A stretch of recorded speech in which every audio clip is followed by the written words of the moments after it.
Assalamualaikum warahmatullahi wabarakatuh. Anak-anakku sekalian, bagaimana kabar kalian? Mudah-mudahan dalam keadaan yang sehat ya.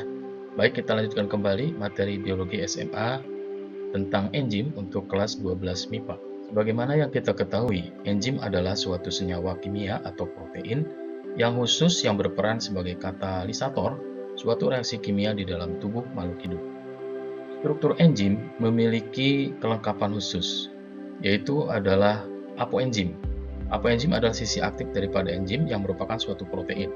Sedangkan sisi lainnya adalah sisi alosterik, yaitu yang terdiri daripada kofaktor dan koenzim. Sebagai biokatalisator, enzim memiliki beberapa sifat. Antara lain, enzim hanya mengubah kecepatan reaksi, artinya enzim tidak dapat mengubah produk akhir. Enzim juga bekerja secara spesifik, artinya enzim hanya mempengaruhi substrat tertentu saja. Enzim juga diperlukan dalam jumlah sedikit. Dan enzim dipengaruhi oleh faktor-faktor lingkungan seperti suhu, pH, aktivator, atau inhibitor. Selain itu, enzim juga memiliki sifat seperti protein. Oleh karena itu, maka ketika bekerja pada suhu yang terlalu tinggi atau yang terlalu rendah, maka kinerja enzim pun dapat terpengaruh. Bahkan, suatu saat enzim akan mengalami denaturasi. Cara kerja enzim menuruti teori lock and key, di mana enzim itu diibaratkan sebagai kunci dan substrat diibaratkan sebagai gembok. Artinya, sebagai kunci, maka enzim bisa membuka substrat karena substrat dianggap sebagai gembok. Menurut teori induksi pas atau model induced fit, maka kinerja enzim itu bisa dikategorikan sebagai yang fleksibel, di mana sisi aktif enzim itu akan fleksibel menerima substrat yang bagaimanapun, sehingga ketika substrat itu menempel pada sisi aktif enzim, maka enzim akan menghasilkan suatu produk. Beberapa faktor yang mempengaruhi kinerja enzim antara lain adalah suhu, di mana suhu yang terlalu tinggi atau terlalu rendah juga dapat mengakibatkan denaturasi pada protein. Selain itu, pH juga dapat mempengaruhi kinerja dari enzim.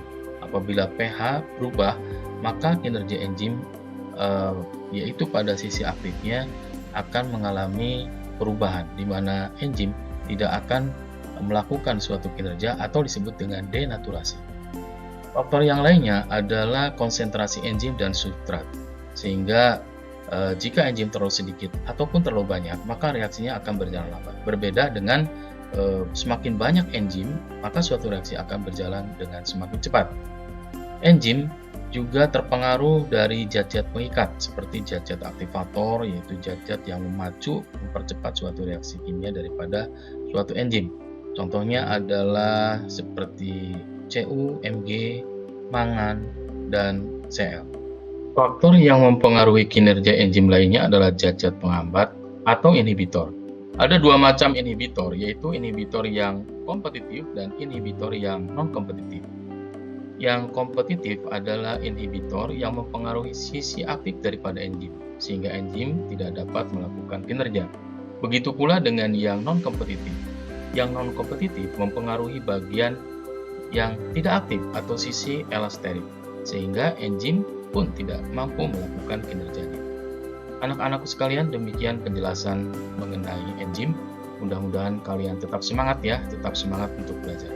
Demikian, Assalamualaikum warahmatullahi wabarakatuh.